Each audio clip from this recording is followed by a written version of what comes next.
দুনিয়া যার জন্য যেটুকু বরাদ্দ এটুকুই মিলবে, বেশি হবে, বেশি হবে। বেশি পরিশ্রম করলে বেশি দুনিয়া উপার্জন, মিশা কথা। তো মাটি কাটে যেতে তার বেশি উপার্জন হওয়ার কথা, কারণ তার তো ঘাম ধরে বেশি। কথা বলেন না কেন? যারা ঢাকা শহরে রৌদ্রের মধ্যে অটো চালায়, রিক্সা চালায়, তো সে তো কষ্ট বেশি করে, তো তার টাকা বেশি হওয়ার কথা না? তাহলে যে বেশি পরিশ্রম করবে আপনার, সে বেশি উপার্জন করবে, এটা কোনো কথা?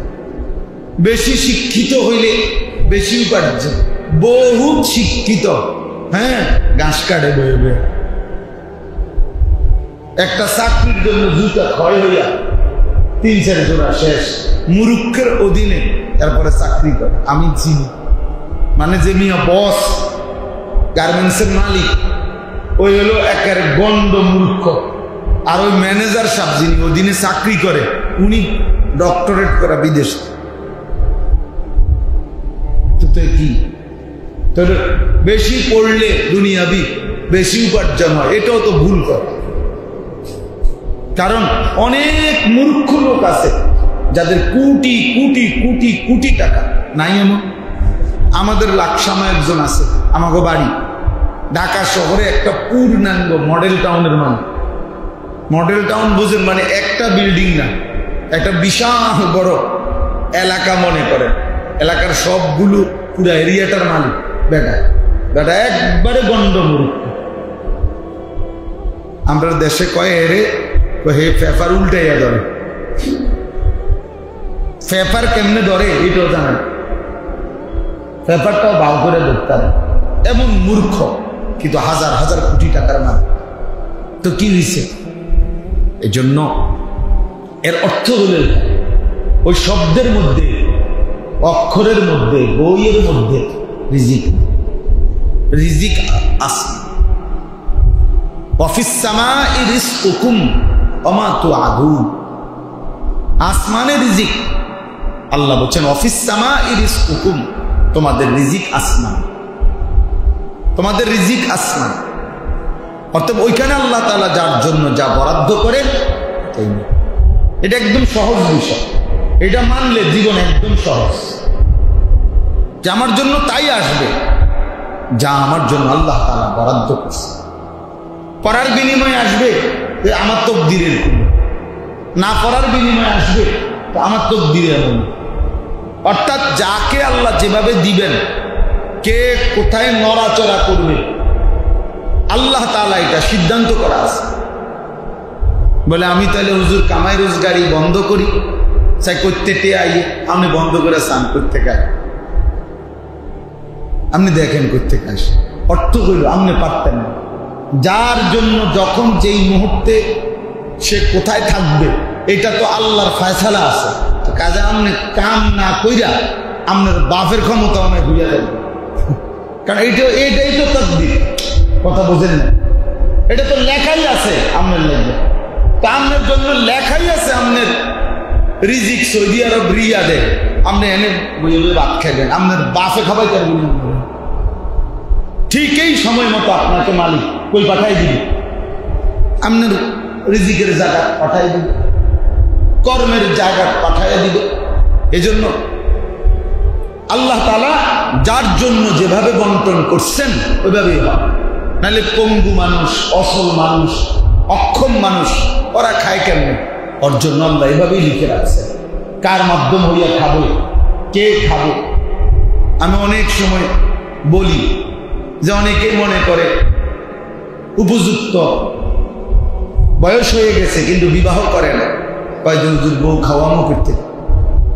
অপদার্থ এটা বুঝে না যে যেই মহিলাকে আমি বিবাহ করব, মহিলা ওই মেয়েটা তোমার বাড়িতে আসবে, তোমার বউ তো বেডি বুঝি আইলে তো তোমার বাড়িতে, আর বেডির ভাত তরকারি থাকবো বাপের বাড়ি। কথা বুঝেন নাই? আমি যার রিজিক মহিলা, তো মহিলা আইসা করবে ঢাকা, আর মহিলার রিজিক থেকে যাইব কুমিল্লা। মহিলা তো মহিলার রিজিক নিয়েই আসবে, আসবে না? কথা বলে যার রিজিক সে তারটা নিয়ে আসবে কিনা? তো সহজ বিষয়। ওই নারী তো তার রিজিক নিয়েই আসবে। এতদিন বাবার মাধ্যমে সে উপার্জন হইতো, আল্লাহ এভাবে সিস্টেম রাখছে, আজকে স্বামীর মাধ্যমে উপার্জন হবে, সেটাই আল্লাহ রাখছে। কিন্তু সবকিছু সাজানো আল্লাহর এই কায়নাতে, আল্লাহর এই সৃষ্টিতে। আল্লাহ বলছে একটি বিষয় অপরিকল্পিত এলোমেলো, আল্লাহ বলছে এমন কিছু নয়। এমন কিছু কি আল্লাহ কিছু নেই।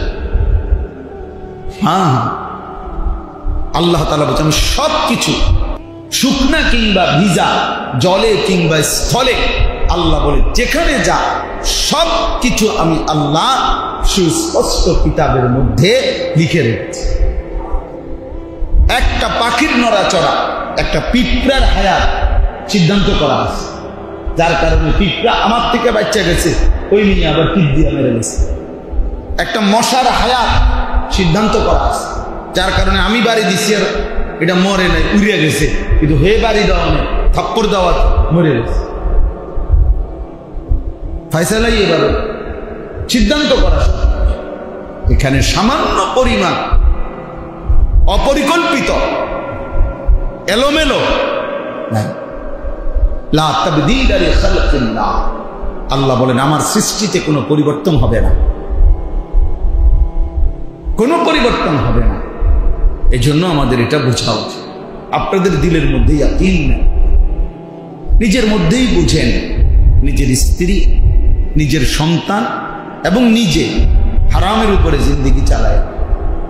এই বাটপারি সিটারি আয়, এই 2 নম্বরই 3 নম্বরই আয়, সুদের টাকা, কিস্তির টাকা, হারাম টাকা, লোনের টাকা, আল্লাহর নাফরমানি করা টাকা, সুখ হয় না, ইজ্জত হয়। আল্লাহ তো আপনাকে দুষ্ট বাচ্চা দেয় না, আল্লাহ তো দিছিলেন পবিত্র বাচ্চা, আপনি তারে ধীরে ধীরে কি করে দিলেন? অবহেলা করে। সন্তানের জন্যই উপার্জনের এত ফিকির করে, কিন্তু সন্তানের আখলাকের ফিকির করে। কি বোকা মানুষ উনি! কোনো মানুষই কিন্তু শুধু নিজের জন্য উপার্জন করে না, মানে আমি আমার জন্য তো টাকা 3000 হইলেই সারে, 5000 টাকা হইলেই সারে। কিন্তু এই যে মানুষ এত কষ্ট করে রোজগারের জন্য দেশে বিদেশে, এর মাকসাদ কি? বলে যে আমার বাচ্চা আছে, সন্তান আছে, স্ত্রী আছে, সংসার আছে না। তাইলে বউ বাচ্চা সংসারের জন্যই মানুষ এত কষ্ট করে, এত রক্ত পানি করে, এত টাকা পয়সা রোজগার করে। তো যার জন্য আমি এত কষ্ট করলাম, সেই যদি চরিত্রহীন হয়, অমানুষ হয়, আল্লাহ রসুলকে অস্বীকার করে, বেআমল থাকে, তো আমি কি গাছটা কাটলাম? কোন নাফরমানের জন্য আমি কষ্ট করলাম? একজন বাবার তো উচিত এটা বোঝাপড়া করে না, যে ছেলের সাথে কথা বলা, যে আব্বা তুই যদি নামাজই না পড়ো তো তোর মতো জানোয়ারের জন্য আমি কি লেগে রোজগার করতাম? তোর মতো জানোয়ার বেনামাজি, তোরে আমি আমার জমি কেন দেব? তোরে আমার ঘরে খাওয়াবো কেন? তুই যেহেতু আল্লাহকেই পছন্দ করো না, তো বের হও, তোমার উপার্জন তুমি করো, তোমার খানা তুমি খাও। কোরআনুল কারীমের মধ্যে আছে নূহ আলাইহিস সালামকে আল্লাহ তাআলা বলছে ইন্নাহু আমালুন গায়রু সালিহ। নূহ আলাইহিস সালাম যখন ওনার ছেলে কাফের পানিতে ডুবে যাচ্ছে, নূহ আলাইহিস সালাম দোয়া করছিল আল্লাহ, আল্লাহ তাআলা বলছে ইন্নাহু লাইসা মিন আহলি, সাবধান, দোয়া করবা না, হাত নামাও, ওই তোমার সন্তান নয়। ইন্নাহু আমালুন গায়রু সালিহ, এটা বেআমল, আর বেআমল সন্তান ইমানদারের সন্তান হয় না। আল্লাহ কোরআন বলছে ফালা তাসআলনি, সাবধান, নো নাফরমান সন্তানের জন্য আমি আল্লাহর কাছে কিছু চেয়েও না। কোরআন শরীফের আয়াত, নাফরমানের জন্য আমার কাছে কিছু চেয়ে। আপনার ছেলে 1 ওয়াক্ত নামাজ পড়ে না, আপনি হাতে লেগে দোয়া আছে, হুজুর আল্লাহর রহমতে তারা লেগে হুজুর জমি কিনছি, দোয়া করে। কিনতেন, কিনছেন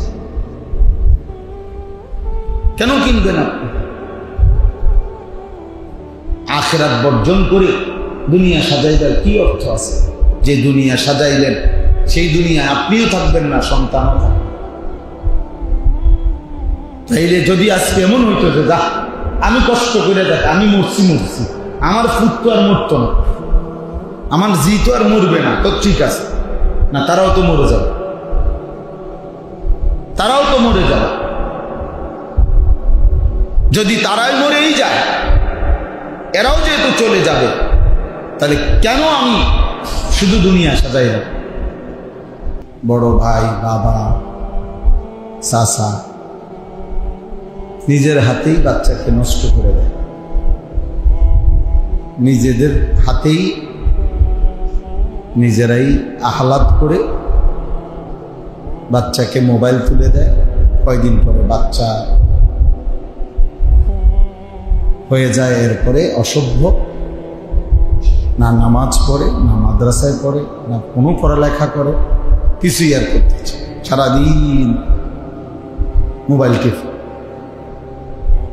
অনেক বাচ্চা আছে আপনারা দেখবেন, খায় না, ঘুমায় না, মোবাইল দিলেন না দিলেন, মোবাইল দেখতে দিলে খাইব, নাহলে খাবে, মোবাইল দেখতে দিলে ঘুমাবে, নাহলে ঘুমাবে। এতে করে একটা সময় বাচ্চা ছোট্ট বয়সেই মোবাইলে আসক্ত হয়েছে। আফসোসের ব্যাপার। ওই দিন একজন বড় ডাক্তার আমারে বলতেছেন যে হুজুর, বাচ্চাদের নিউরো মেডিসিন ডাক্তার, একজন ডাক্তারের কথা বলতেছেন যে শিশু নিউরো মেডিসিন, যে ব্রেনের ডাক্তার, তো বলতেছেন যে ওনার রুগী দেখা কুল পায়, এত বাচ্চা, যে 8 বছর, 10 বছর, 12 বছরের বাচ্চা, সব ছোট ছোট বাচ্চা, মানসিকভাবে বিভিন্ন সমস্যা ব্রেন। তো ওই ডাক্তার সাহেব বলতেছেন যে এর একটা মূল কারণ হলো বাচ্চা মোবাইলে আসক্ত। ছোট বাচ্চা মায়ের বেখেয়ালি, বাবার বেখেয়ালিতে ধীরে ধীরে মোবাইল টিপতে টিপতে এখন আর এইটা ছাড়া কোনো কিছুতে তারা যদি মারে, ধরে, আশ্রয়, তারে মোবাইল দিতে। কত ছেলে আমরা দেখি, মাদ্রাসাতেও আমরা, ছেলেরা বাড়িতে গেলে প্রত্যেক বন্ধে যখন বাড়ির যায়, 3 দিন, 5 দিন, 4 দিন, তো ফিরে আসলে আবার মাদ্রাসা খুললে 2-4 জন ছাত্র ছুটে যায় আর মানে আসে না। কারণ কি? এই 3-4 দিনে, 5 দিনে বাড়িতে এই পরিমাণ মোবাইল টিপছে যে কোনোভাবেই আর তার কাছে মাদ্রাসায় যাইতে মন চায়। বাড়িতে মজা, বাড়িতে পড়বো, বাড়িতে আইয়া যাইয়া পড়ব, মানে আসল কথা হলো মোবাইল টিপ। ফলে অভিভাবকের হাতেই সন্তান বরবাদ। হাদিসের মধ্যে আছে, আল্লাহ নবী সাল্লাল্লাহু আলাইহি ওয়াসাল্লাম এটাই নবীজি বলছে, প্রতিটি মানব সন্তান, বাচ্চা আল্লাহকে মানার পুরা যোগ্যতা নিয়েই ভূমিষ্ঠ হয়, কিন্তু মা বাবা ইহুদি বানিয়ে, খ্রিস্টান বানায়, অগ্নিপূজক বানিয়ে।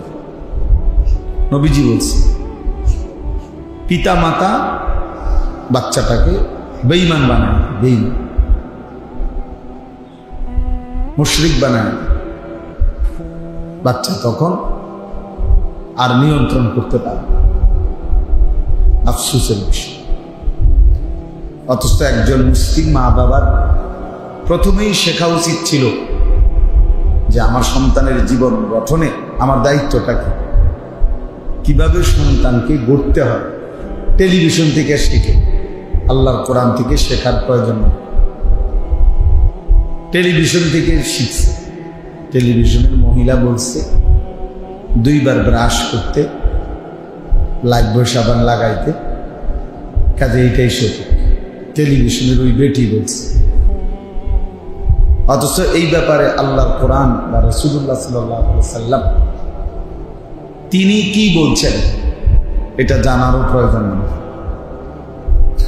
জানারও প্রয়োজন। ইসলাম একটা বাচ্চার একেবারে শুরু থেকে খেয়াল রাখছে, এত সুন্দরভাবে সাজানো আছে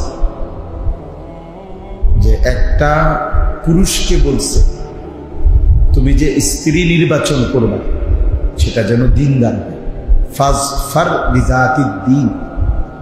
নবীজি বলছে দিনদার স্ত্রীকে প্রাধান্য দিও, তারিবাত ইয়াদা, যদি না করো আল্লাহ যেন তোমার বেইজ্জতি করে। নবীজি বলছে আল্লাহ যেন তোমাকে কি করে, বেইজ্জতি করে।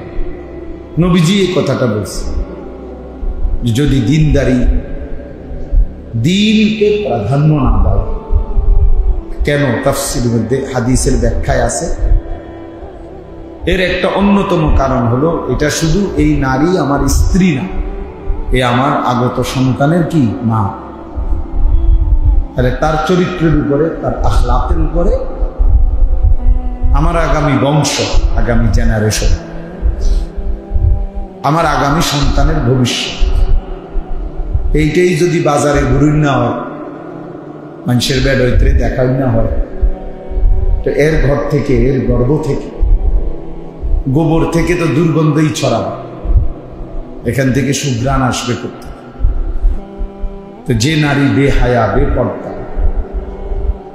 যে নারী নিজেকে দেখানো বাইরে এটাই পছন্দ করে, গান, নাটক, সিনেমা, হিন্দি সিরিয়াল, টেলিভিশন, এটা নিয়েই যার জীবন কাটে, সময় কাটে, এই অপদার্থ মহিলার থেকে নেককার সন্তান কিভাবে কিভাবে? তাইলে ইসলাম বাচ্চার জন্য, বাচ্চার মাকে পর্যন্ত খেয়াল রাখছে। আমার কাছে সুন্দর বই আছে কোরআন সুন্নাহর আলোকে প্যারেন্টিং, মানে পিতামাতা কিভাবে একবারে জন্মলগ্ন থেকে সন্তানকে গড়ে তুলবে, এটা ইসলামের আলোকে সুস্পষ্ট ব্যাখ্যা আছে। কতদিন দুধ খাওয়াবে, বাচ্চা প্রসবের পরে কি দায়িত্ব, এভাবে ভাঙ্গা ভাঙ্গা একবারে জন্মলগ্ন থেকেই ইসলামের সুনির্দিষ্ট দিক নির্দেশনা দেওয়া আছে। আমাদের মানসিকতা হলো কোরআন থেকে নেওয়া, আল্লাহর দ্বীন থেকে দিক নির্দেশনা নেওয়ার ইচ্ছা, আগ্রহ একদমই কম। টেলিভিশন ও অতএব দেখা যায়, এটা করতে দেখছে, এক বাসায় দেখছে দলিল, বুঝেন না? একটা কিছু দিকেবেন যে এটা আপনি ঘরে রাখছেন কেন, ওই দেখলেন এটা খুব এক বাসায় দেখে, একদিন বেড়াইতে গেছিলাম এক বাসা, সেখানে এটা দেখে খুব ভালো লাগছে, এই জন্য দেখিয়েছি, এটা বুঝি কথা হল। আপনি এক বাসায় দেখছি, আরেক বাচ্চারে দেখছি, আরেকজনের মধ্যে দেখছি, এই মানুষকে ওইখানে দেখছি, সেখানে দেখছে, টেলিভিশনে দেখছে, নাটকে দেখছে, সিনেমায় দেখছে, অভিনয়। অথচ নাটক, সিনেমা এরা নিজেরাই এটাকে বলে অভিনয়। তো অভিনয় যে ধোঁকা, এটা তো এই শব্দটারই অর্থ। অভিনয় তো আসল না, এটা তো অভিনয় মানে ধোঁকা, এটা বাস্তবতা না, বরং অভিনয়। তো এইটা বাস্তবতা হবে কেন?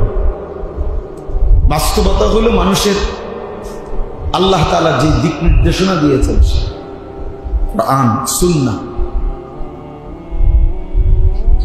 সর্বক্ষেত্রে বিবাহর সময় যদি জেনে নিত যে বিবাহ কাকে বলে আর তালাক কাকে বলে, স্ত্রীকে প্রথম দিন থেকে কিভাবে চালাইতে হয়, কিভাবে সংসার করতে হয়, এটুকু যদি জানতো তো লাখ লাখ তালাকের ঘটনা হতো।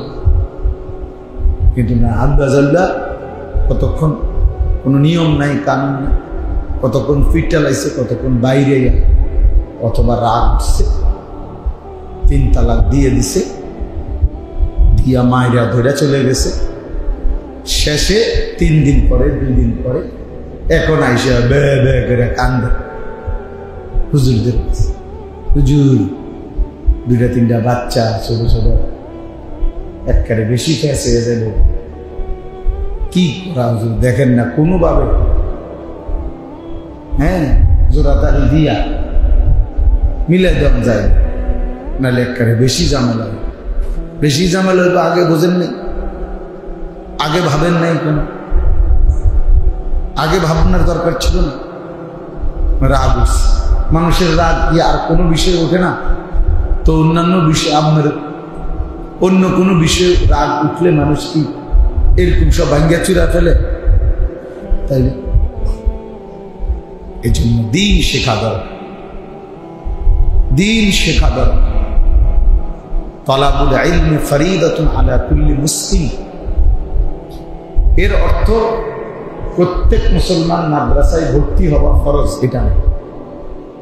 এই হাদিসের অর্থ কি এটা যে প্রত্যেক মুসলমানের জন্য মাদ্রাসায় ভর্তি হওয়া ফরজ? না, এটার অর্থ এটা না। প্রত্যেক মুসলমানের জন্য দ্বীনি ইলম অর্জন করা ফরজ। অর্থাৎ মাদ্রাসার নিয়ম মাফিক সিরিয়ালে হোক, আচ্ছা যদি ওইটা না পারেন, আপনার যখন যা প্রয়োজন ইসলাম মতো চলতে গেলে, জীবন চলতে, ওইটুকু কমপক্ষে জেনে নাও, ওইটুকু জেনে নাও, এটা ফরজ। এবার আপনি যদি এটা নিয়ম মাফিক মাদ্রাসায় না পড়েও কোনো হক্কানি আলেম দ্বীন থেকে জেনে নেন, বুঝে নেন, ঠিক আছে, আমার মানা না দরকার, বুঝা দরকার। বহু মানুষ জানেন নিজেরা চলতে গিয়ে প্রতিনিয়ত সাংসারিক পেরেশানির কথা শুনলে খুব মায়া লাগে। এক এক মানুষ আমাদের কাছে তার বলে না, আমগো কাছে তো বলে, চিঠি লেখে, কাগজ লিখে দেয়, কেউ মেসেজ দেয়, কেউ কথা বলতে চায়, সবাই তো খুঁজাও পায় না। কিন্তু এত আফসোস লাগে, আহা বেচারা 25 বছর বিদেশ করছে, ওমা বেচারার জীবনটা মানে একটা তুষের আগুনের মতো, কলিজাটার ভিতরে এমনি হয়তো উপরে আসে ভালো, কিন্তু সুখ বলতে কিছু, সব শেষ করছে। কিন্তু প্রকৃত অর্থে ভালোবাসা, আন্তরিকতা পায়, আন্তরিকতা। অনেক লোক, আমরা তো এই হজ উমরার সফরে গেল প্রবাসীদেরকে দেখি, খুব আফসোস লাগে, মানে বেচারার এত কষ্ট, এই রক্ত পানি করা, ঘাম ঝরানো টাকা, বউ বাজারে বাজারে বলে ফুলায় 1 ওয়াক্ত নামাজ পড়েন, হেতে সারাদিন মোবাইল টিপে, মানুষও না জানোয়ারও না। তাহলে তো এই বেচারা এই 18 বছর বিদেশ করার এই ঘাম ঝরানোর সার্থকতাটা কি? জি ফুটে যদি অমানুষ হয়, তা আমি বিল্ডিং দিয়ে করবো, কার বিল্ডিং কে চায়? কিচ্ছু চাই, বিল্ডিং কি আর একটা সাউন্ডের কিছু বলেন? আর যদি এমন হতো যে পৃথিবীতে একমাত্র উনি একটা বিল্ডিং করছে, যাতে করে দলে দলে লোক অটো দিয়া সিএনজি দিয়ে আইয়া সাইয়া যাইতে আছে, আল্লাহু আকবার, বিল্ডিং করছে। এমন আগে ছিল, আমার ছোটবেলায় মনে আছে, আমরা ছোট থাকতে কোন গ্রামে নানার বাড়িতে দেখতাম যদি মোটরসাইকেল আইতো একটা, তো পুরা গ্রামের বাড়ি বাচ্চা কাচ্চা বেড়ি যাইয়া দৌড় দিয়া চাইতো, আরে সুবহানাল্লাহ হুন্ডা আছে চাইতো। এখন কি সেটা আছে সময়?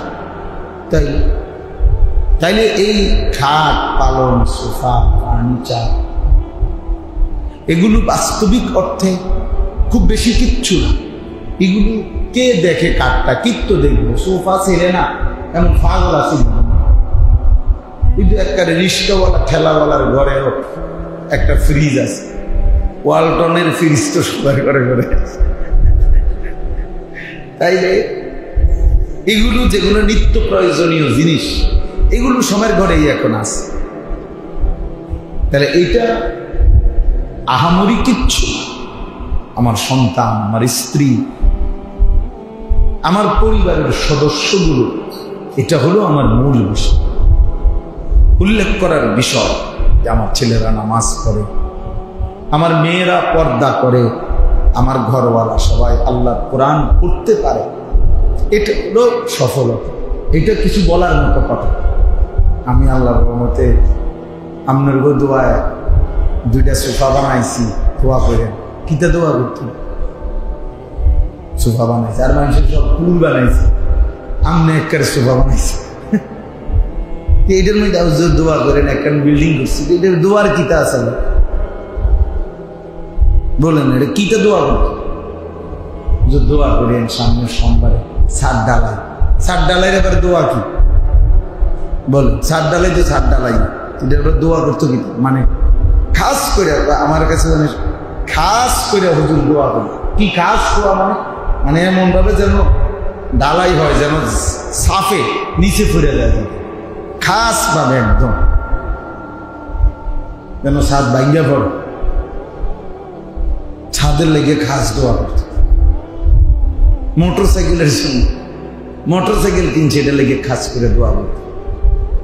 আফসোসের বিষয়, কি জন্য দোয়া চাইব মুসলমান সেটাও বুঝে। সন্তানের ঈমান, সন্তানের নামাজ, পরিবারের নামাজ, আখিরাত, মূল দোয়ার বিষয় তো হওয়ার কথা ছিল। এটা কুরআনুল কারীমের মধ্যে আছে। ইব্রাহিম আলাইহিস সালাম আল্লাহ তাআলার কাছে দোয়া করছেন, রব্বি জাআলনি মুকিমাস সালাহ ওয়া মিন যুররিয়্যাতি। আল্লাহ, আপনি আমাকে পূর্ণ নামাজি বানান এবং আমার সন্তানদেরকেও। তাহলে এই দোয়ার বিষয়, এটা দোয়ার বিষয়। ইব্রাহিম আলাইহিস সালাম দোয়া করছে, ওয়া মিন যুররিয়্যাতিনা উম্মাতান মুসলিমাতাল লাক। আল্লাহ, আপনি আমার বংশধরকে কিয়ামত পর্যন্ত উম্মতে মুসলিমা আপনার অনুগত হিসাবে কবুল করে নেন। এটা দোয়া বংশধরের জন্য। ইব্রাহিম আলাইহিস সালাম হযরত হাজেরা এবং ইসমাঈল ওনাদের দুইজনকে যখন মরুভূমিতে আল্লাহর ঘরের কাছে রেখে আসছেন, একাকী, কেউ নাই, ঘাস নাই, পানি নাই, মানুষ নাই, কিচ্ছু নাই, এরকম দুধু মরুভূমিতে যখন রেখে আসছেন, সেদিন তিনি দোয়া করছেন। কোরআন শরীফে আছে, রব্বানা লিয়ুকিমুস সালাহ। আল্লাহ, আমার স্ত্রী সন্তান যেন নামাজ আদায় করে। কোন মুহূর্তে? যেই মুহূর্তে এক ফোঁটা পানি নাই, বিছানা নাই, মানুষ, তখনও উনি ফিকির করছেন যে আল্লাহ, আমার সন্তান বিবি তারা যেন নামাজ পড়ে। ও বাধ্যকারী আল্লাহ, এগুলো আমি জানি। ওনার ইয়াকিন ছিল, যারে আল্লাহ সৃষ্টি করছেন তারে যদি আল্লাহ হায়াত দেয় তো রিজিক দিবে। যার হায়াত আছে তার কি আছে? রিজিক। এটা সোজা হিসাব, সোজা হিসাব। আর কোনো মানুষের সব বেলা পেট ভরে ভাত খায়, তো কাজেই কম বেশ হইতেই পারে, কম বেশ হইতেই পারে। কেউই আপনার সব বেলা কি খায় না, পেট ভরা খায় না। তো কাজে হায়াত আছে তো রিজিকও আছে। ইন্নার রিজকা লা ইয়াতলুবুল আবদা কামা ইয়াতলুবু আজালা। নবী সাল্লাল্লাহু আলাইহি ওয়াসাল্লাম বলেন, নিশ্চয়ই কোন মানুষের মৃত্যু যেমন তাকে তালাশ করে আনে, রিজিকও তাকে সেভাবে তালাশ করে আনে। আপনার রিজিকই আপনাকে খুঁজে নিবে, খুঁজে নিবে। আপনি ফিকির এত অস্থির হওয়ার কিছু। তাহলে আমাদের এটা বোঝা উচিত। এই আপনারাই বোঝেন, 10 জন হোক, 5 জন হোক, একজনেই বোঝেন যে আমার আসলে কর্তব্য কি। কর্তব্য এই যে ছোট বাচ্চা মনে করে এই বাবার কাছে আমানত, আমানত। এক বাচ্চার হাসি সারা পৃথিবীর শ্রেষ্ঠ হাসি। কোনো বাবা, কোনো মা যখন ছোট্ট মাসুম বাচ্চার হাসি দেখে, তো এক বাচ্চার হাসি সারা পৃথিবীর সব সুন্দরের চাইতে আমার কাছে মনে হয় কোটি গুণ বেশি সুন্দর। পবিত্র হাসি, গুণামুক্ত হাসি, গুণামুক্ত, কারণ সে মাসুম, সে নিষ্পাপ। তাহলে এই যাকে আল্লাহ তাআলা আমার হাতে দিছিলেন নিষ্পাপ, আমি তারে ধীরে ধীরে নষ্ট করে দেব। তো এটা আমানতের খেয়ানত হলো না? কথা বলেন, আমাদের জবাবদিহি করতে হবে না? আল্লাহ তাআলা তো মোবাইলে আসক্ত একটা বাচ্চা দেয় না, আল্লাহ তো চরিত্রহীন বাচ্চা আপনারা দেয় না, আল্লাহ তো আপনাকে দুষ্ট বাচ্চা দেয় না, আল্লাহ তো দিছিলেন পবিত্র বাচ্চা। আপনি তারে ধীরে ধীরে কি করে দিলেন? অবহেলা করে। সন্তানের জন্যই উপার্জনের এত ফিকির করে, কিন্তু সন্তানের আখলাকের ফিকির করে না। কি বোকা মানুষ! উনি কোনো মানুষই কিন্তু শুধু নিজের জন্য উপার্জন করে না, মানে আমি আমার জন্য তো টাকা 3000 হইলেই সারে, 5000 টাকা হইলেই সারে। কিন্তু এই যে মানুষ এত কষ্ট করে রোজগারের জন্য দেশে বিদেশে, এর মাকসাদ কি? বলে যে আমার বাচ্চা আছে, সন্তান আছে, স্ত্রী আছে, সংসার আছে না। তাইলে বউ বাচ্চা সংসারের জন্যই মানুষ এত কষ্ট করে, এত রক্ত পানি করে, এত টাকা পয়সা রোজগার করে। তো যার জন্য আমি এত কষ্ট করলাম, সেই যদি চরিত্রহীন হয়, অমানুষ হয়, আল্লাহ রসুলকে অস্বীকার করে, বেআমল থাকে, তো আমি কি গাছটা কাটলাম? কোন নাফরমানের জন্য আমি কষ্ট করলাম? একজন বাবার তো উচিত এটা বোঝাপড়া করে না, যে ছেলের সাথে কথা বলা, যে আব্বা তুই যদি নামাজই না পড়ো তো তোর মতো জানোয়ারের জন্য আমি কি লেগে রোজগার করতাম? তোর মতো জানোয়ার বেনামাজি, তোরে আমি আমার জমি কেন দেব? তোরে আমার ঘরে খাওয়াবো কেন? তুই যেহেতু আল্লাহকেই পছন্দ করো না, তো বের হও, তোমার উপার্জন তুমি করো, তোমার খানা তুমি খাও। কোরআনুল কারীমের মধ্যে আছে, নূহ আলাইহিস সালামকে আল্লাহ তাআলা বলছে ইন্নাহু আমালুন গায়রু সালিহ।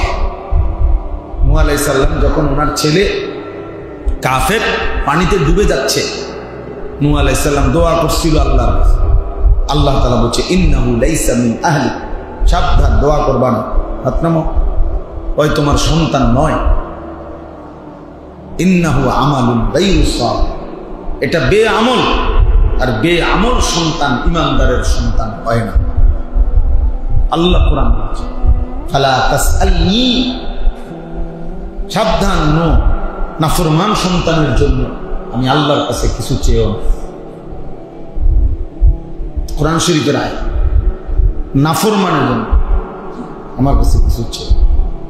আপনার ছেলে এক ওয়াক্ত নামাজ পড়ে না, আপনি হাতে লেগে দোয়া আছে, হুজুর আল্লাহর রহমতে তারা লেগে হুজুর জমি কিনছি, দোয়া করি, কিনতেন কিনছে কেন? কিনবেন আপনি? আখিরাত বর্জন করে দুনিয়া সাজাইবার কি অর্থ আছে? যে দুনিয়া সাজাইলেন সেই দুনিয়া আপনিও থাকবেন না, সন্তানও থাকবে। তাইলে যদি আজকে এমন হইতো যে দা আমি কষ্ট করে দেখ, আমি মরছি, আমার ফুট তো আর মরতো না, আমার জি তো আর মরবে না, তো ঠিক আছে না, তারাও তো মরে যাবে, তারাও তো মরে যাবে। যদি তারাই মরেই যায়, এরাও যেহেতু চলে যাবে, তাহলে কেন আমি শুধু দুনিয়া সাজাই না? আমার জন্যই আমি কি করলাম? বাচ্চার জন্য কি? এই জন্য আল্লাহ নবী সাল্লাল্লাহু আলাইহি ওয়াসাল্লাম বলেন মা নাহালা ওয়ালিদুন ওয়ালাদাহু মিন নুহলিন মিন আদাবিন হাসান। কোন মা বাপ তার সন্তানকে সবচেয়ে বড় উত্তম উপহার যা দেয় তা হচ্ছে উত্তম আদব, উত্তম আখলাক, উত্তম জিন্দেগি। যে মা বাবা তার সন্তানকে দিয়ে যায়, রাসূলুল্লাহ সাল্লাল্লাহু আলাইহি ওয়াসাল্লাম বলেন সেই মা বাপ তার পরবর্তী 60 বছরের সবকিছু বুঝাই দিয়ে যাইতে হবে। এটা কি বিষয় বলেন? আমরা মৃত্যুর পরে পৃথিবীতে আর উপার্জন হবে না, তো তাইলে আর সমস্যা কি? তাইলে আর সমস্যা কি? এই জন্য বুজুর্গানে দ্বীন বলেন দুনিয়ার জন্য ওইটুকুই করো যেটুকু সময় তুমি এখানে থাকবা, আখিরাতের জন্য ওইটুকু করো যেটুকু সময় তুমি সেখানে থাকবা। স্বল্প সময়ের দুনিয়া আর অনন্তকালের আখিরাত, অনন্তকালের, যা শুধুই শুরু হবে আর শেষ হবে না। অনন্তকালের আখিরাতের জন্য পুঁজি কোথায়? খামখেয়ালি, খামখেয়ালি বৃদ্ধ মানুষ, এই বয়স্ক অনেক লোক আল্লাহ তাআলা সুন্দর একটা অল্প কয়টা দিন হায়াত দিছিলেন। বয়স্ক মানুষ, এমন সুন্দর হায়াত, এই আপনার বসে বসে জিমায় আর বাকি টাইম পান খায়, বন খায়, বিড়ি খায়, চা দোয়ানে বইয়া থাকে, ফাইলে দূরে আপেল টাফেল খায়, মালটা আর আপসিটি গুনা, এই গপ মারে বসে বসে। এর জন্য আখিরাত, এটুকুতেই আখিরাত। এত খামখেয়ালি করলে আখিরাত মিলবে? আল্লাহ আমাদেরকে বুঝার তৌফিক দান করেন। এজন্য বাপ, আপনারা এটা ভাবতে শিখবেন, নিজের ছেলে, নিজের মেয়ে, নিজের স্ত্রী এবং নিজে, আমি এবং আমার পরিবার, তাদের আখিরাত, এটাই আমার জিন্দেগি, ডিউটি। আমার নামাজ সন্তানের নামাজ, আমার ঈমান সন্তানের ঈমান, আমি গুনাহ থেকে বাঁচবো, পরিবারকেও বাঁচাবো। এই ফিকির রাখা, এই ফিকির রাখা। দুনিয়া যার জন্য যেটুকু বরাদ্দ এটুকুই মিলবে, বেশি হবে, বেশি হবে। বেশি পরিশ্রম করলে বেশি দুনিয়া উপার্জন, মিশা কথা। তো মাটি কাটে যেতে তার বেশি উপার্জন হওয়ার কথা, কারণ তার তো ঘাম ধরে বেশি। কথা বলেন না কেন? যারা ঢাকা শহরে রৌদ্রের মধ্যে অটো চালায়, রিক্সা চালায়, তো সে তো কষ্ট বেশি করে, তো তার টাকা বেশি হওয়ার কথা না? তাহলে যে বেশি পরিশ্রম করবে আপনার, সে বেশি উপার্জন করবে, এটা কোনো কথা? বেশি শিক্ষিত হইলে বেশি উপার্জন, বহুত শিক্ষিত, হ্যাঁ, ঘাস কাটে বইবে। একটা চাকরির জন্য জুতা ক্ষয় হইয়া 3-4 জোড়া শেষ, মুরুক্ষের অধীনে তারপরে চাকরি করে। আমি চিনি, মানে যে মিয়া বস, গার্মেন্টসের মালিক, ওই হলো একেবারে গন্ড মূর্খ। আর ওই ম্যানেজার সাহেব যিনি অধীনে চাকরি করে, উনি ডক্টরেট করা বিদেশ। তো কি তোর বেশি পড়লে দুনিয়াবি বেশি উপার্জন হয়, এটাও তো ভুল করে। কারণ অনেক মূর্খ লোক আছে যাদের কোটি কোটি কোটি কোটি টাকা নাই। এমন আমাদের লাকসামে একজন আছে, আমাকে বাড়ি ঢাকা শহরে একটা পূর্ণাঙ্গ মডেল টাউনের মালিক। মডেল টাউন বুঝেন, মানে একটা বিল্ডিং না, একটা বিশাল বড় এলাকা মনে করেন, এলাকার সবগুলো পুরো এরিয়াটার মালিক। বেটা বেটা একবারে গন্ড মূর্খ। আমরা দেশে কয় এরে হে পেপার উল্টাইয়া ধরে, পেপার কেমনে ধরে এটাও জানেন, পেপারটাও ভাও করে ধরতে হবে, এমন মূর্খ, কিন্তু হাজার হাজার কোটি টাকার মালিক। তো কি হয়েছে? এই জন্য এর অর্থ হলো ওই শব্দের মধ্যে, অক্ষরের মধ্যে, বইয়ের মধ্যে রিজিক, রিজিক আছে। ওয়াফিস সামাই রিজকুকুম ওয়া মা তুআদুন, আসমানে রিজিক। আল্লাহ বলেন ওয়াফিস সামাই রিজকুকুম, তোমাদের রিজিক আসমান, তোমাদের রিজিক আসমান। অর্থাৎ ওইখানে আল্লাহ তাআলা যার জন্য যা বরাদ্দ করেন তাই না, এটা একদম সহজ বিষয়। এটা মানলে জীবন একদম সহজ, যে আমার জন্য তাই আসবে যা আমার জন্য আল্লাহ তাআলা বরাদ্দ করছে। পড়ার বিনিময়ে আসবে আমার তকদিরের কোনো, না পড়ার বিনিময়ে আসবে আমার তকদিরের কোনো। অর্থাৎ যাকে আল্লাহ যেভাবে দিবেন, কে কোথায় নড়াচড়া করবে, আল্লাহ তাআলা এটা সিদ্ধান্ত করা আছে। বলে আমি তাহলে হুজুর কামাই রোজগারি বন্ধ করি, চাই করতে আইয়ে, আপনি বন্ধ করে চান করতে গায়ে, আপনি দেখেন করতে কাজ অর্থ করল, আপনি পারতেন না। যার জন্য যখন যেই মুহূর্তে সে কোথায় থাকবে, এটা তো আল্লাহর ফয়সালা আছে। তো কাজে আপনি কাম না কইরা আপনার বাপের ক্ষমতা অনেক হইয়া যাবে, কারণ এটাই তো তাকদীর। কথা বোঝেন না? এটা তো লেখাই আছে আপনার লেখা। তা আপনার জন্য লেখাই আছে আপনার রিজিক সৌদি আরব রিয়াদে, আপনি এনে ভাত খাইবেন, আপনার বাফে খাবাই পারবেন। ঠিক এই সময় মতো আপনাকে মালিক কই পাঠাই দিবে, আপনার রিজিকের জায়গা পাঠাই দিবে, কর্মের জায়গা পাঠাই দিবে। এজন্য আল্লাহ তাআলা যার জন্য যেভাবে বন্টন করছেন ওইভাবেই হবে। নাহলে পঙ্গু মানুষ, অসল মানুষ, অক্ষম মানুষ ওরা খায় কেমন?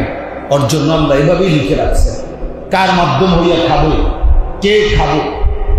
আমি অনেক সময় বলি যে অনেকে মনে করে উপযুক্ত বয়স হয়ে গেছে কিন্তু বিবাহ করে না, কয়জন বউ খাওয়ামো করতে।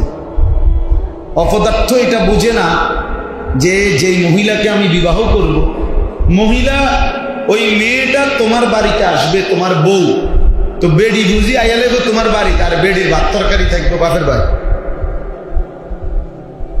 কথা বুঝেন নাই? আমি যার রিজিক মহিলা, তো মহিলা আইসা করবে ঢাকা, আর মহিলার রিজিক থেকে যাইব কুমিল্লা।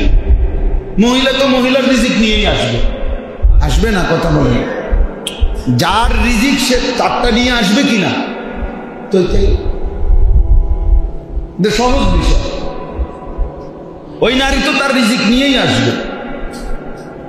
এতদিন বাবার মাধ্যমে সে উপার্জন হইতো, আল্লাহ এভাবে সিস্টেম রাখছে। আজকে স্বামীর মাধ্যমে উপার্জন হবে, সেটাই আল্লাহ রাখছে। কিন্তু সবকিছু সাজানো আল্লাহর এই কায়নাতে, আল্লাহর এই সৃষ্টিতে। আল্লাহ বলছে একটি বিষয় অপরিকল্পিত, এলোমেলো, আল্লাহ বলছে এমন কিছু নয়। এমন কিছু কি আল্লাহ জাল্লা কিছু নয়।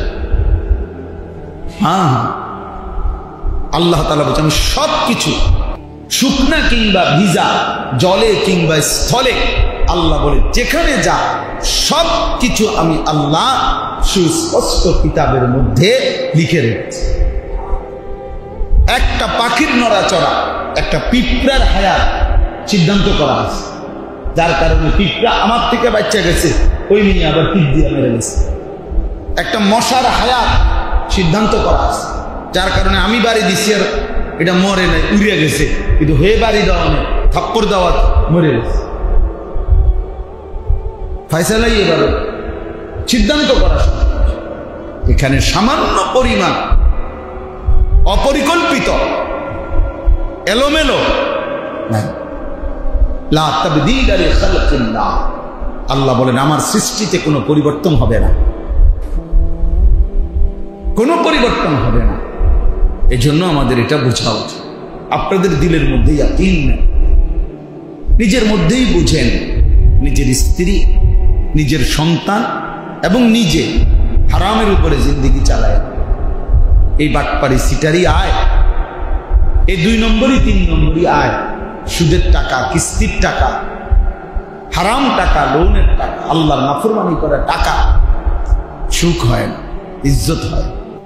প্রত্যেক সুদখোরকে মানুষ সুদখোরই বলে, সামনে কোথায় পিছনে, প্রকাশ্যে বলতে না পারে, হয়তো ক্ষমতার ভয়ে অথবা কোনো কারণে নাও বলতে পারে, কিন্তু পিছনে হলেও আপনার যেটা আপনি করেন এইটাই মানুষে করে। আরেকটা করে আপনি সুদখোর, আর মানুষে আপনার ব্যাপারে করে যায় মাশাআল্লাহ উনি একজন জোনায়েদ বাগদাদি, আয়ো মানুষে চিরা খায় আর আপনি হুদা ভাত খান। বুঝেন নাই কথা? মানুষ সব চিরা খায়, ওটা ভাত খায়, মানুষে আপনার চিন্ত না। আমাদের আরবিতে বলে অফিকা উয়ুবুন ওয়ালিন্নাসি আয়ুন। আরবি একটা প্রবাদ যে তোমারও দোষ আছে, মানুষেরও চোখ আছে। তোমারও কি আছে, মানুষেরও কি আছে। এখন যে সন্ধ্যা, তো এখন আমনের কেউ কেউ এখন বলবে যে এখন দুপুর, তো তৈরি তো মানুষের চিনবে না কেন? আপনারে চিনবে না কেন? আপনি বাটপার না সিটার, মানুষের চিনতো না কেন? আপনি দিনদার না নেককার, চিনবে না কেন? চিনবে না কেন? অতএব প্রত্যেকটা মানুষ এটা বোঝা উচিত, হারাম করে নাফরমানি করে ইজ্জত মিলে না, সম্মান মিলে না, ঘৃণিতই হয়। কেউ হয়তো বলতে পারে, কেউ হয়তো বলতে পারে না, এতটুকুই। কিন্তু তাকে তার পরিচয়ই মানুষ চিনে, তার পরিচয়ই চিনে। এই জন্য আমরা প্রত্যেকে ইনশাআল্লাহ ওই বাচ্চার কথা বলতে গিয়ে বলছি এতগুলো কথা। অর্থ হলো এটা বোঝানো, নিজে দিন শিখেন, দিনের উপরে চলেন, সন্তানকে দিন শেখান, স্ত্রীকে দিন শেখান। আমরা মুসলমান, এছাড়া আমাদের কোনো মুক্তি নাই, আমাদের কোনো নিরাপত্তা দুনিয়ার কেউ দিবে না। আজকে ৭৭ বছর ধরে এই গাজা ফিলিস্তিনের মুসলমান নির্যাতিত।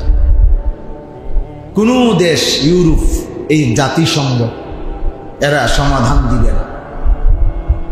এটা এই ৭৭ বছরে পৃথিবীর বহু সমস্যার সমাধান হয়েছে, কিন্তু এটা মুসলমানের বিষয় দেখা এটার সমাধান, কারণ এই বেঈমানরা সমাধান দিবে না। আমেরিকার বাফেও আমাদের সমাধান দিবে না কোনোদিনও।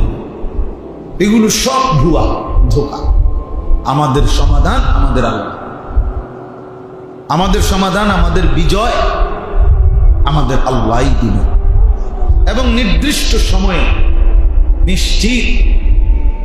৯৫০ বছর পরে নূহ আলাইহিস সালামের জাতি ধ্বংস হবে, এটাও তারা ভাবে নাই। কিন্তু ৯৫০ বছর কষ্ট দিছে নূহ আলাইহিস সালামকে, একদিন দুই দিন মনে করেন। ৯৫০ বছর পরে হলেও যেহেতু জালেম পাপী ধ্বংস হয়েছে, অতএব কথাই ইয়াকিন রাখতে হবে, জালেমের পতন নিশ্চিত। সময়ের ব্যবধান, সময়ের কি, কাকে আল্লাহ কতদিন পরে ধ্বংস করবে, বেইজ্জতি করবে, সেটা আল্লাহর ফয়সালা, সেটা আমি আপনি জানি না। এটি আমাদের লগে মিটিং করে কোনো কি হয় না, আল্লাহর ইচ্ছা। কার পতন কখন হয়, ফেরাউনের পতন যতদিনে হয়েছে, নমরুদের পতন কোনো অতদিনে হয়েছে, বুঝেন নাই? সব জাতি অবাধ্য সমান সময়ে ধ্বংস হয় নাই, সব জালেম সমান সময়ে ধ্বংস হয়। কেউ ৪৮ বছরে ধ্বংস হয়েছে, কেউ ১৬ বছরে ধ্বংস হয়েছে। ১৬ বছর পরেও কেউ ভাবে নাই, আগের দিন না, ফজরের পরেও কেউ বলতে পারে নাই যে আগামী ঘন্টা ৪ পরে ১১টা, ১১:৩০ দিকে, জোহরের আগে ভাগ্যে যাইবে, এটা কেউ বুঝে, কেউ ভাবে না। কেমনে বাঁচবো, কোন সিস্টেমে বাঁচবে, কেউ বোঝে না। বাগজে আরে সবাই কয়েছে ভাগ্যে গেছে, এবার হই হই হই হই, এবার আনন্দ। তাইলে পতন নিশ্চিত, বরবাদি নিশ্চিত, জুলুমের পতন হবেই, অন্যায়কারী ধ্বংস হবে। এই ইসরায়েল, এই ইন্ডিয়া আজকে জুলুম করতেছে, মোদিরও শেষ আছে, কিন্তু আল্লাহর শেষ নেই। ট্রাম্পেরও কি হবে, শেষ হবে, কিন্তু রবের কি হবে না। নেতানিয়াহু, ওই বেঈমানও দিন শেষ হবে, কোনো সন্দেহ নেই, কোনো সন্দেহ। এজন্য আল্লাহ তাআলা যেহেতু আছেন, থাকবেন, কাজে বিজয় আজ কিংবা কাল, সফলতা মুমিনেরই হবে, ইমানদারের।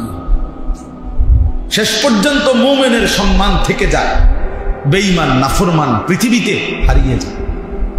ওই জুনায়েদ বাগদাদির আমলে, ওই বাগদাদের কোন ধনী ব্যক্তির নাম পৃথিবীর কেউ বলতে পারবে না, কিন্তু জুনায়েদ বাগদাদির নাম সবাই জানে।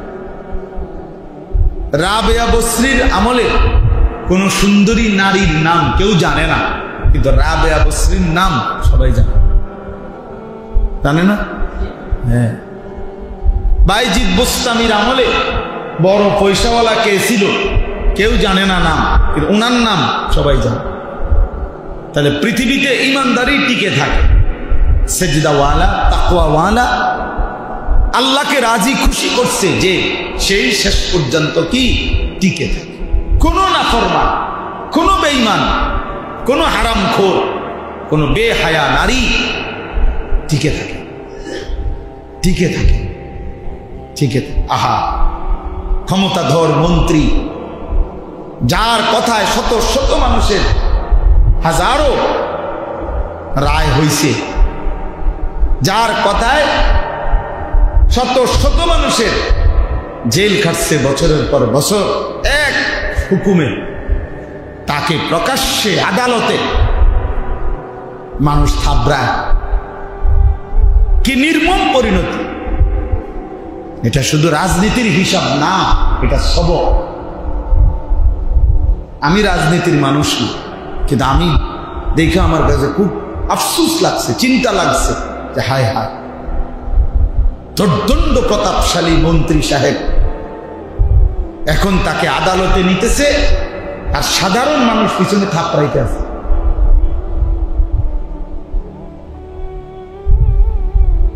ঠিক দুনিয়াতে এত বড় বেইজ্জতি, নাফরমানের আখিরাতে কি হবে? পাপীদের আখিরাত কি হবে যদি আল্লাহ মাফ না করে, যদি তওবা না, যদি তওবা। তাহলে বুঝাই গেল অহংকারী, পাপী, জালেম দুনিয়াবাসীও যদি তাগরে ঠিক মতো পায়, তাইলে থাবড়াইতে দেরি করে না। আখিরাতের ফিডাটা কেমন ফিডাটা? দুনিয়াতেই সে কি পরিমাণ ঘৃণিত, তা আল্লাহর কাছে সে কি পরিমাণ ঘৃণিত,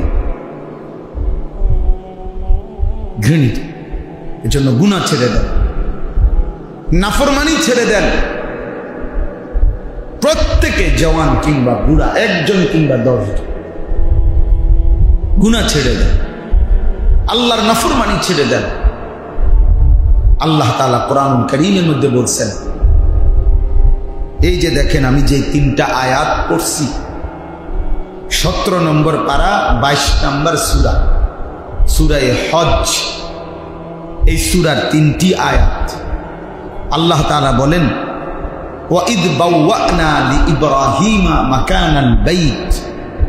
আল্লাহ তাআলা বলেন, স্মরণ করুন হে নবী, যখন আমি আল্লাহ আমার প্রিয় বন্ধু আমার নবী ইব্রাহিমের জন্য আমার ঘর কাবা পুনর্নির্মাণ করার আদেশ দিয়ে আমি পুরো অবস্থানটা, ঘরের নকশা, সীমারেখা সব কিছু যখন আমি আল্লাহ ঠিক করে দিলাম। আল্লাহ বলেন, এই জমিনের মধ্যে আমি আল্লাহ সর্বপ্রথম মানুষের জন্য প্রথম কি বানাইলাম? ইন্না আউওয়ালা বাইতিন বুদিআ লিন-নাসি লাল্লাযী বিবাক্কা। আল্লাহ বলেন, এই জমিনে প্রথম আমি মানুষের জন্য বানিয়েছি ইবাদতের ঘর, কাবা। কাবা তাহলে মানুষকে পৃথিবীতে, মানুষের আসার পরে, জন্মের পরে, বুঝ হওয়ার পরে, এই পৃথিবীতে এক মানুষের প্রথম পরিচয় ইবাদত। আল্লাহ বলেন, আমি মানুষের জন্য জমিনে প্রথম বানাইছি ঘর। কিসের ঘর? ইবাদত, কাবা। আমাদের জীবনের প্রথম ডিউটি ইবাদত। ইবাদত বিহীন, আল্লাহর গোলামি বিহীন, বন্দিগি বিহীন, খোদার কসম জীবন কোনো জীবনই না। সে কোনো মানুষে না যার মধ্যে গোলামি নাই, সেজদা নাই, বন্দিগি। ওই কোনো মানুষ না, ওই জানো, ওই চতুষ্পদ জন্তু, খায়, ঘুমায়, পেশাব পায়খানা করে আর যৌন চাহিদা পূরণ। এই জীবন, এ তো জন্তু জানোয়ারের জীবন, এ তো হাইওয়ানের জীবন। মানুষ তো তাকেই বলে যে ইবাদত। আল্লাহ তাআলা মানুষকে বানাইছেনই ইবাদতের জন্য, আর বানাইয়া মানুষকে আবাদ করবার আগে ইবাদতের ঘর আবাদ করছে। ইন্না আউওয়ালা বাইতিন বুদিআ লিন-নাস, আগে ঘর আবাদ করছেন, ইবাদতের ঘর।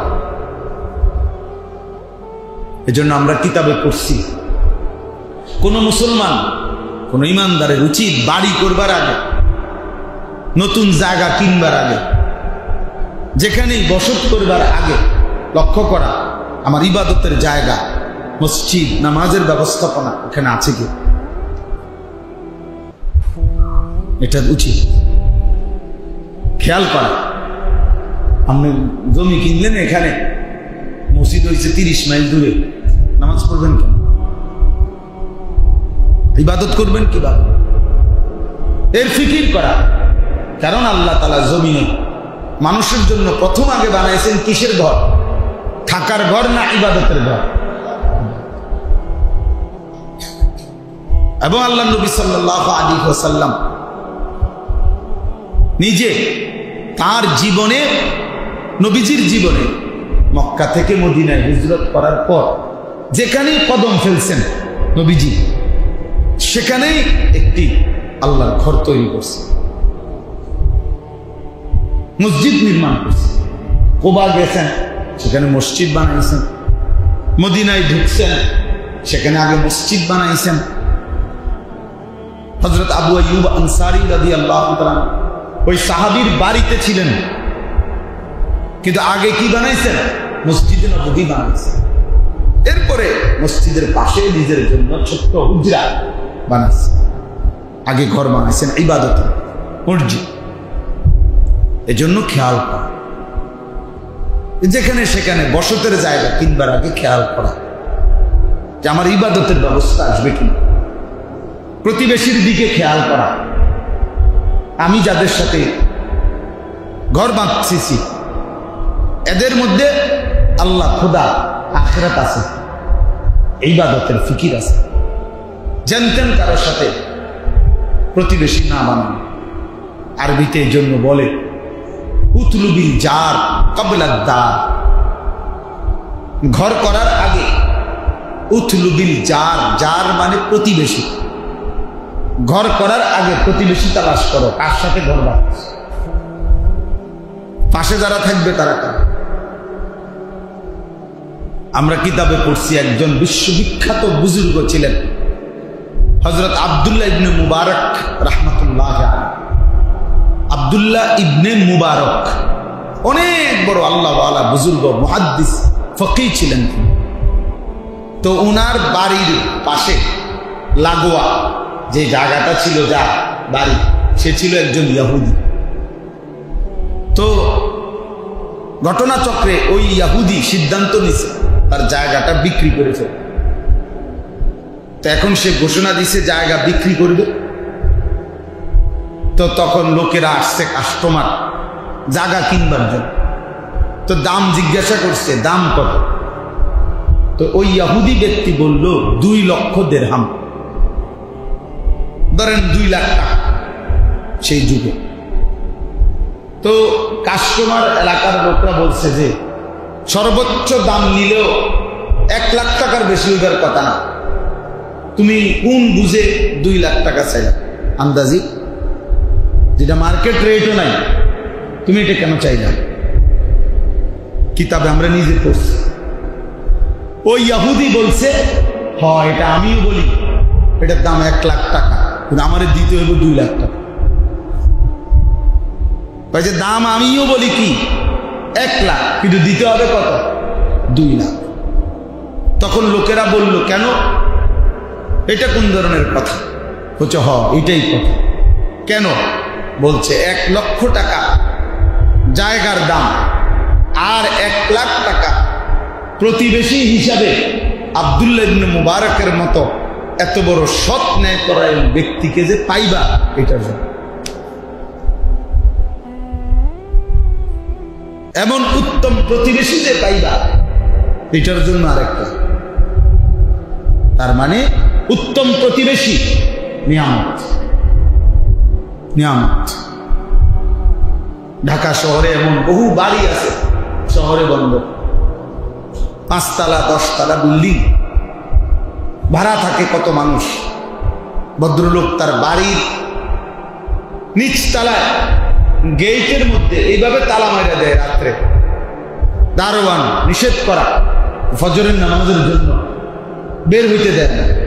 বাড়ির নিরাপত্তা, বাড়ির সেফটির কারণে ফজরের নামাজ পড়তে দেয় না অনেক, সবাই না, এমন আছে, আমিও শুনছি। আফসোসের বিষয়, আফসোসের বিষয়। বাড়ি না সুন্দর হইল, আখেরাত কই গেল? আখেরাত কই গেল? এজন্য জানতেন কারোর সাথে আপনার প্রতিবেশী বানাইতে না।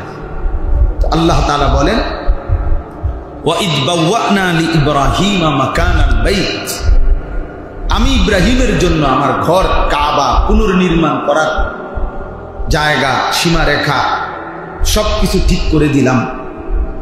মূলত আল্লাহ তাআলা আদম আলাইহিস সালামের জামানাতেই আল্লাহর ঘর কাবা নির্মাণ করছেন ফেরেশতাদের মাধ্যমে। আদমের আগেই নূহ আলাইহিস সালামের জামানা যখন তুফান আসছে, আল্লাহর কুদরতে আল্লাহর ঘর কাবার উপরের যে দেওয়াল প্রাচীর সাইডের এটা তুলে নিছেন, শুধু নিচের ভিত্তিটা ছিল মাটির নিচে, উপরের মানে ফাউন্ডেশনটা ছিল, উপরের অংশটা কি আল্লাহর কুদরতে আল্লাহ তুলে নিছেন। এরপরে দীর্ঘদিন এভাবেই ছিল। ইব্রাহিম আলাইহিস সালামের জামানায় এসে আল্লাহ তাআলা ইব্রাহিমকে বললেন, তুমি আমার সেই ঘর কাবা, এই প্রাচীর দেওয়াল পুনর্নির্মাণ কর। তো উনার মাধ্যমে আল্লাহ তাআলা ঘর নির্মাণ করলেন এবং উনাকে জায়গা, দৈর্ঘ্য কত, প্রস্থ কত সব ঠিক করে দিলেন। দিয়া আল্লাহ বললেন, ইব্রাহিম, তাকে আমি আমার ঘর বানাইলাম তোমারে দিয়া, তোমার ছেলে সহ, তিনটা উদ্দেশ্যে। এক নাম্বার, এই কাবা আল্লাহ কেন বানাইলেন, ইব্রাহিমের মাধ্যমে আবার ঠিক করাইলেন কেন? আল্লাহ বলেন তিন উদ্দেশ্য। এক, আল্লাহ তুশরিক বি শাইআন, এক নাম্বার হলো আমার ঘরের ইবাদত আমি আল্লাহর বন্দিগি করবা আমার ঘরকে সামনে রেখে। তবে এক নাম্বার খেয়াল করবা, কোন অবস্থাতেই আমি আল্লাহর সাথে যেন শিরিক না, আমি আল্লাহর সাথে শিরিক করবা না। এই জন্য বান্দার প্রথম খেয়াল রাখা উচিত, আল্লাহ তাআলা আমাকে বানিয়েছেন ইবাদতের জন্য, আমার দ্বারা যেন কোনোভাবে আমার আল্লাহর সাথে শিরক না। আল্লাহ বলেন, ইব্রাহিম, তোমার কাছে আমার প্রথম আদেশ, আমার ঘর বানাও, ইবাদত করো, খেয়াল রাখবা যেন শিরক না হয়, শিরক না হয়। দুই নাম্বার, ওয়াতাহহির বাইতিয়া লিত-তাইফিন ওয়াল কাইমিনা ওয়ার রুকআইস সুজুদ, আমার এই ঘরকে পবিত্র রাখো আমার তাওয়াফকারী বান্দাদের জন্য এবং নামাজি বান্দাদের জন্য। আমার এই ঘরকে কেন্দ্র করে যুগে যুগে মানুষ তাওয়াফ করবে এবং আমার এই ঘরকে কেন্দ্র করে মানুষ রুকু দেবে, সেজদা দিবে, নামাজ পড়বে। এই ইবাদতের জন্য, নামাজের জন্য, তাওয়াফের জন্য আমার ঘরকে পবিত্র করো। তো তাফসীরের মধ্যে আছে, শিরিক থেকে, মূর্তি পূজা থেকে, আল্লাহর অবাধ্যতা থেকেও পবিত্র রাখো, আবার বাহ্যিক ময়লা আবর্জনা থেকেও পবিত্র রাখো। তিন নাম্বার হলো ওয়াআদ্দিন ফিন নাস বিল হজ, এই এক নাম্বার হলো আমার ঘরকে তুমি শিরিক থেকে পবিত্র রাখবা। দুই নাম্বার, আমার তাওয়াফকারী এবং নামাজি বান্দাদের জন্য পবিত্র করো। তিন নাম্বার হলো আমার এই ঘর কাবাকে কেন্দ্র করে তুমি মানুষের মাঝে হজ্জের ঘোষণা দাও, মানুষ যেন আমার এই ঘরকে কেন্দ্র করে হজ করতে আসে। ওয়াআদ্দিন ফিন নাস বিল হজ, মানুষের মধ্যে হজের ঘোষণা দাও। আল্লাহ বলেন, তুমি শুধু ঘোষণা দিবা, এরপরে আমি আল্লাহ যুগে যুগে এই পরিমাণ মানুষ এই ঘরের দিকে আনবো হজের জন্য। ইয়াতুকা রিজালান, কেউ কাছাকাছি জায়গা থেকে পায়ে হেঁটে আসবে, আর কেউ ওয়ালা কুল্লি দামিরিন ইয়াতিনা মিন কুল্লি ফাজ্জিন আমিক, পৃথিবীর প্রতিটা গলি গলি, প্রতিটা দেশ, প্রতিটা ভূমি থেকে দলে দলে, দূর দূরান্ত থেকেও আমার বান্দারা আমার এই ঘরে হজ করতে আসবে, তুমি শুধু ঘোষণা দিয়ে দাও। এজন্য তাফসীরে আছে, ইব্রাহিম আলাইহিস সালাম বলেন, আল্লাহ আমি সারা পৃথিবীর মানুষের কাছে এই আওয়াজ কিভাবে পৌঁছাবো? আল্লাহ তাআলা বলছেন, ডাকা এটা তোমার দায়িত্ব, পৌঁছানো আমার দায়িত্ব। আমার দায়িত্ব, ওয়া আলাইয়াল বালাগ, পৌঁছানো আমার দায়িত্ব। তুমি ডাক দাও, তুমি ডাক দাও। তো ইব্রাহিম আলাইহিস সালাম ডাক দিয়েছেন। তাইলে এই কাবা মক্কা শরীফে যেটা ইব্রাহিম আলাইহিস সালামের মাধ্যমে আল্লাহ তাআলা বানিয়েছেন, 3 উদ্দেশ্যে। 1 নাম্বার, যেন শিরক না হয়, বরং আল্লাহর ইবাদত হয়। 2 নাম্বার, এই ঘর যেন পবিত্র থাকে তাওয়াফকারী এবং নামাজীদের জন্য। 3 নাম্বার, এই ঘরে যেন আল্লাহর শ্রেষ্ঠতম ইবাদত হজ পালন হয়। এজন্য আলহামদুলিল্লাহ আমাদের প্রিয় নবী সাল্লাল্লাহু আলাইহি সাল্লামের চূড়ান্ত পবিত্রকরণের মাধ্যমে নবীজির সেই জামানা থেকে আজ পর্যন্ত এই 3 আমল, শিরিক মুক্ত এবং ইবাদত, নামাজ, বন্দিগি এবং হজ আল্লাহর ঘরে হচ্ছে, ইনশাআল্লাহ কিয়ামত পর্যন্ত হতে থাকবে। এই মুহূর্তেও আল্লাহর বান্দারা সারা পৃথিবী থেকে, আমাদের বাংলাদেশ থেকেও আলহামদুলিল্লাহ হাজী সাহেবরা ইতিমধ্যে গত 29 তারিখ থেকে পৌঁছে গেছে, যাচ্ছে প্রতিদিন। এখন প্রতিদিন ফ্লাইট হচ্ছে, আমাদেরও ফ্লাইট 28 তারিখ ইনশাআল্লাহ। তো আল্লাহর বান্দারা যাচ্ছে। তা আপনাদেরকে এই হজ্জের পবিত্র মাসে হৃদয়ে আল্লাহর ঘর জিয়ারতের আগ্রহ যেন জাগে, এই জন্যই আয়াত করছে। এই কথাই শেষ কথা, হৃদয়ে যেন একজন মুসলমানের আল্লাহর ঘরের প্রতি আগ্রহ জাগে। আহা, অনেক মুসলমান আছে যাদের উপরে হজ ফরজ, কিন্তু পৃথিবীর সব কিছুর ব্যবস্থা করছে। 3 ফুটের বিদেশ যাইতে 8 লাখ করে 24 লাখ টাকা এই বুড়া মিয়া ব্যবস্থা করছে। বিল্ডিং এর যাবতীয় খরচ এবারটা ব্যবস্থা করছে। এ পর্যন্ত না হলেও 20 শতক 30 শতক জমি কিনতে গিয়া যখন যত টাকা লাগছে সব উনি ব্যবস্থা করছে। কিন্তু নাফরমান আজ 60 বছরেও বললে হজ্জের জন্য 6 লাখ টাকা ব্যবস্থা, এটা বললে তার কাছে এটা আসমান পরিমাণ মনে, এটা তার কাছে পাহাড় পরিমাণ মনে করতে। আমরা গরিব মানুষ, আমরা করতে হজ করি। ফুট বিদেশ পাঠাইছেন কেমনি, বাইক বিল্ডিং করছেন কেমনি, বাড়ির কোনা দিয়া যে জমি 10 শতক কিনছেন, এটি আল্লাহ দেখছে না? কথা কয় না? এগুলো আল্লাহ দেখে নাই, এগুলো জিজ্ঞেস করবে না। তাহলে কোন ব্যক্তির কাছে মনে করেন, একজন ব্যক্তির, এই একটা উদাহরণ শুধু শুনে, মনে করেন একজন ব্যক্তির কাছে 10 শতক জমি আছে, তার বাড়ির না, বসত না, বসত ব্যতীত 10 শতক জমি আছে তার।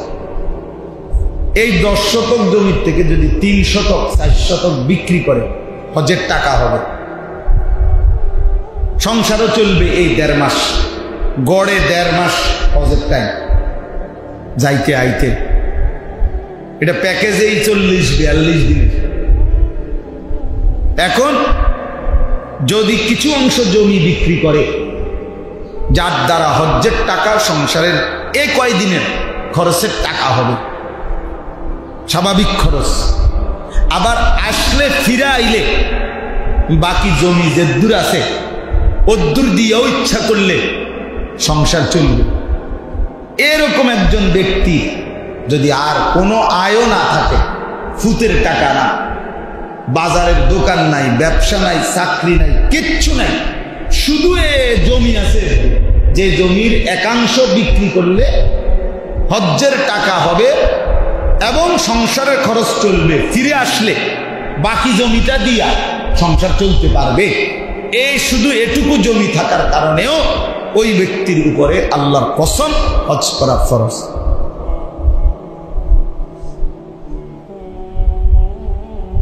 এবার সাসার চোখ বড় হয়ে গেছে, চোমা খাইছে না কি তো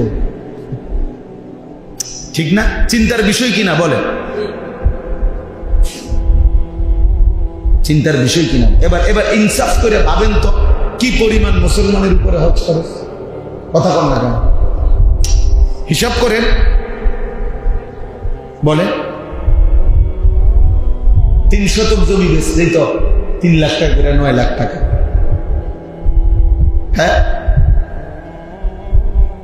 তাইলে এই জন্য মনে রাখবেন রাসূলুল্লাহ সাল্লাল্লাহু আলাইহি সাল্লাম বলেছেন, শেষ কথা হলো নবীজি বলছেন যার উপরে হজ ফরজ হলো অথচ হজ না করে মরে গেল, আল্লাহর কসম নবী বলেন আমি জানি না এটা হয়তো ইহুদি মরছে নয়তো খ্রিস্টান মরছে, ইমানদার মনে নাই। স্পষ্ট বিশুদ্ধ হাদিস, হয় এটা ইহুদি মরল নয় কি মরল, মানে বেঈমান। এই মরণ বেঈমানের মরণ, ইমানদারের মরণ। অতএব দয়া করে আজকে এটুকুই কথা, 2টা কথা বললাম। 1 নম্বর কথা হলো নিজের স্ত্রী সন্তান ছেলে মেয়ের নামাজ, ঈমান, আমল, আখলাক, চরিত্র এর দিকে নজর রাখবেন, নিজের প্রতিও খেয়াল রাখবেন। আর 2 নম্বর কথা হলো হজ্জের এই সময়ে আপনারা ফিকির করেন যাদের উপরে হজ ফরজ কিভাবে হজ আদায় করবেন। এবছর না হোক সামনে প্রস্তুতি নেন, ফিকির করেন। হজকে একবারে পুরা কালের আমল বানায়েন না। অনফলা বিয়া দিছি না মা কিতো কর অনবেলে হজে যাইব, অন মাইয়া বিয়া দম বাকি আও কি কর এত সকালে হাজ হিসাব হইয়া বুঝি। হ্যাঁ, মানে হিসাব হইল কি অন জিফুত বিয়া দিছি না এত সকাল বুঝি বাটফারি ছেড়ে দেবো কি কর হাউজের থেকে আইলে তো ভালো হয়ে যাওয়ার লাগবে। এবার নিয়ত হলে এত অল্প বয়সে লাগাইতে, বয়স যখন 150-200 বছর হইল একদম হীরা গাড়ি জোড়া গাড়ি যখন ছেড়ে দিব সঙ্গে এ সময় হজে যাবে, যাতে করে আইসার গুনাহ করে না, কারণ আর টেম্পারে নাই, এই জন্য এই জন্য গুনাহ আর এই বলে নাই না। আল্লাহ আমাদেরকে হেফাজত করেন, আল্লাহ আমাদের প্রত্যেককে আল্লাহর ঘর জিয়ারতের তৌফিক দান করেন। একটা কথা মনে রাখবেন, যেই চোখ, যেই মুমিনের চোখ আল্লাহর ঘর দেখে নাই, কাবা মদিনার রওজা দেখে নাই, আমি সবসময় বলি হায় সেই চোখ কি দেখলো। ওই চোখ যেন কিছুই দেখে নাই, যে চোখ মালিকের ঘর দেখে। ওই চোখ যেন কিছুই দেখে নাই, যে চোখ মদিনার সবুজ গম্বুজ দেখে নাই। ওই চোখ যেন কিছুই দেখে। এই পৃথিবীর বাকিগুলো দেখে আর লাভ কি হবে? রবের ঘরই দেখলাম, বন্ধুর রওজাই দেখলাম। আল্লাহ আমাদেরকে তৌফিক দান করে, আল্লাহ আমাদেরকে কবুল করে নেন। যারা গেছে, যারা যাবে, আল্লাহ তাআলা তাদের হজকে কবুল করেন। আমাদের প্রত্যেককেই আল্লাহর ঘর জিয়ারতের তৌফিক দান করেন, আমিন। সুবহানাল্লাহি ওয়া বিহামদিহি, সুবহানাকাল্লাহুম্মা বিহামদিকা, আশহাদু আল্লা ইলাহা ইল্লা আনতা, আস্তাগফিরুকা ওয়া আতুবু ইলাইক। আলহামদুলিল্লাহি রাব্বিল আলামিন।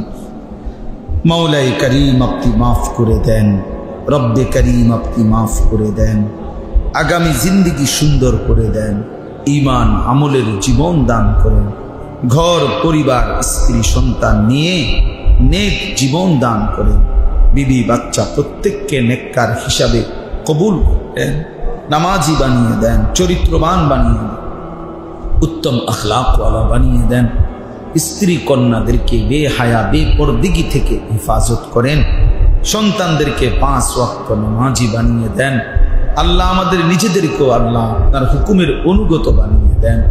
সমস্ত কবরবাসীদেরকে মাফ করে দেন। কিয়ামত পর্যন্ত কবরের আযাব মাফ করে দেন। কবরগুলোকে জান্নাতের টুকরা বানিয়ে দেন। আল্লাহ আমাদের প্রত্যেকের ঈমান আমলের জীবন দান করেন। আয় আল্লাহ, আপনি কবুল আর মনসুর করে নেন। অসুস্থ বিমারি যারা শিফা করে দেন। কামাই রুজিতে হালাল বরকত দান করেন। প্রবাসী বিদেশের জমিনে যারা সহি সালামতে নিরাপদে রাখেন মাওলা, এই মাদ্রাসা মসজিদ আপনি কবুল করে নেন। আজকের এই ইসলাহি মজলিস আপনি বরকত দান করেন। মা বোনদেরকে পর্দা পুশিদা দান করেন। ছোট্ট মাসুম বাচ্চাদেরকে কবুল করে নেন। কিশোর যুবক ছেলেদেরকে নামাজি বানিয়ে দেন। বয়স্ক বাবা চাচাদেরকে আরো বেশি নেক আমলের তৌফিক দান করেন। আল্লাহ আমাদের সবাইকে কবুল আর মনসুর করে নেন। সবাইকে কবুল আর মনসুর করে নেন। গাজা ফিলিস্তিনের মুসলমানকে বিজয় দান করেন। আমার দেশকে মাওলা নিরাপদ করে দেন। রব্বির হামহুমা কামা রব্বায়ানি সগীরা। সুবহান রাব্বিকা রব্বিল ইজ্জাতি আম্মা ইয়াসিফুন ওয়া সালামুন আলাল মুরসালিন ওয়ালহামদুলিল্লাহ।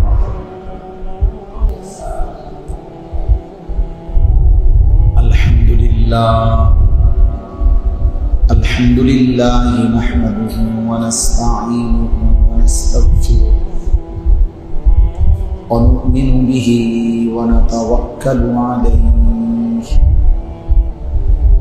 ونعوذ بالله من شرور أنفسنا ومن سيئات أعمالنا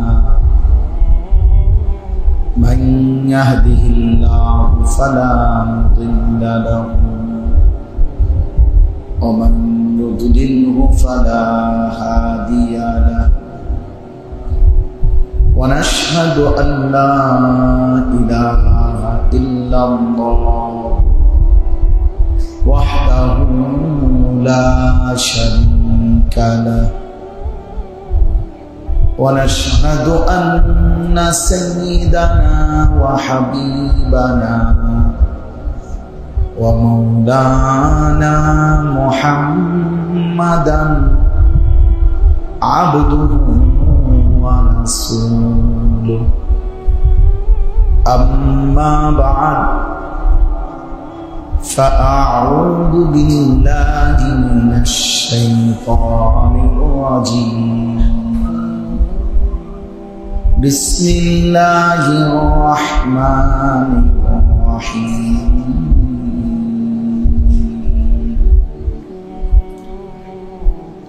وإذ بوأنا لإبراهيم مكان البيت ألا تشرك بي شيئا وطهر بيتي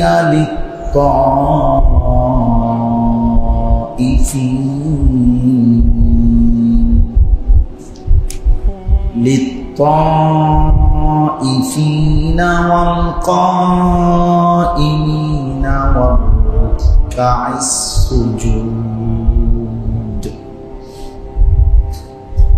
وأذن في الناس بالحج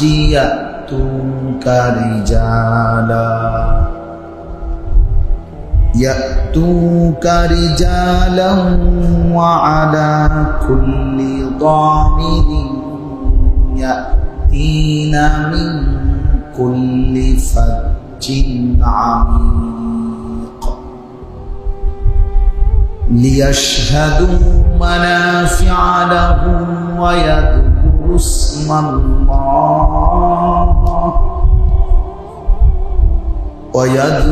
اسم الله على ما في أيام معلومات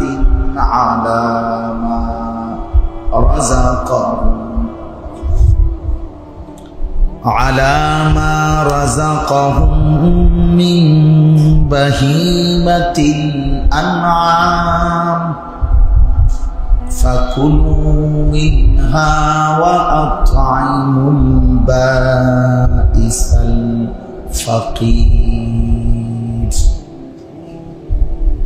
सदक़ल्लाहु मौलाना अज़ीम। وقال نبينا صلى الله عليه وسلم من حج لله فلم يرفث ولم يفسق رجع كيوم ولدته أمه. اللهم صل على محمد وعلى آل محمد كما صليت على إبراهيم وعلى آل إبراهيم إنك حميد مجيد. اللهم بارك على محمد وعلى آل محمد كما باركت على إبراهيم وعلى آل إبراهيم إنك حميد مجيد. سبحانك لا علم لنا إلا ما علمتنا إنك أنت العليم الحكيم.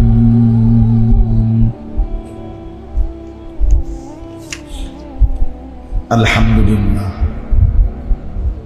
আল্লাহ পাক রব্বুল ইজ্জত জুল জালাল ওয়াল ইকরামের ফজল করম, রব্বুল আলামিনের ইহসান, মেহেরবানি, দয়া। আল্লাহ তাআলা আমাদেরকে মাগরিবের নামাজ জামাতের সাথে আদায় করে আল্লাহর ঘর মসজিদে আজকের এই মোবারক ইসলাহি মজলিসে আল্লাহ তাআলাই আমাদেরকে আসবার, বসবার, আল্লাহর জন্যই জমা হওয়ার তৌফিক দান করেছেন। এজন্য সকলেই বলি আলহামদুলিল্লাহ।